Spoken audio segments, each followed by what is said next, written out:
Hey everyone, today I'm going to the museum and I figured I should film a get ready with me so y'all can see me get ready. So the first thing I do is putting on foundation. I'm using the Covergirl Stay Luminous foundation, and because I do a very similar foundation routine for every one of my makeup looks, if you would like to, you could just skip to the part where I start to do different things.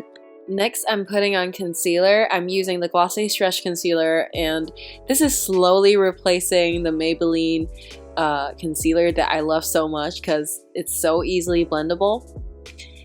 And I'm putting this on my blemishes as well. Next, I'm setting it with a powder puff on my forehead, and I'm only doing the forehead because that's where I get oily. Next, it's bronzer, and I'm using a light hand to do a diffused look, and if you would like to, you can go over it for a second time to intensify the contour. And I'm doing the same thing with my other cheek, and I'm also applying a bit of it on my forehead.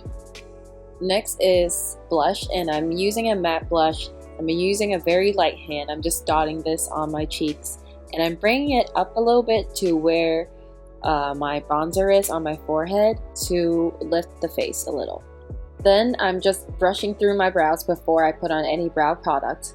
And again, surprise surprise, I'm using the e.l.f. Lock-On Liner and brow cream. I've seen a lot of people's brow routine always start with lining the bottom of their brows, but I'm doing the opposite. I'm lining the top part of my brows and using that as a guideline. This is something that I've recently started doing, and I think it gives a lot more structure to the brows as opposed to starting it from the base. Again, using the top part as a guideline to draw on my brows. After you have your guideline, you just want to fill them in, and I'm using very tiny and slanted strokes to fill in the sparse parts of my brows. Next, I'm following up with this Soap & Glory Supercat liner. This is an eyeliner, but it has dried up quite a bit, so I'm just using this as a light black shade to define my brows a little bit more. And lastly, I'm using the Thick and Fast mascara. Again, this is dried up a little bit, so it's perfect for using on the brows.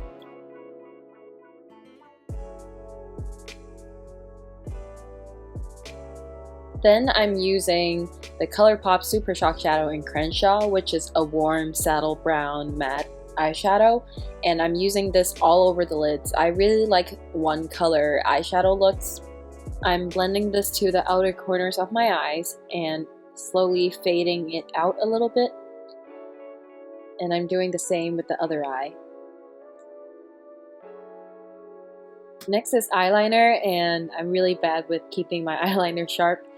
So I'm just slowly tightlining my waterline. I really like this gel liner for tightlining because it has the intensity of a gel liner but not the hassle, because the application with a pencil is so much easier. Next, I'm curling my lashes and clamping down several times as I push out the eyelash curler.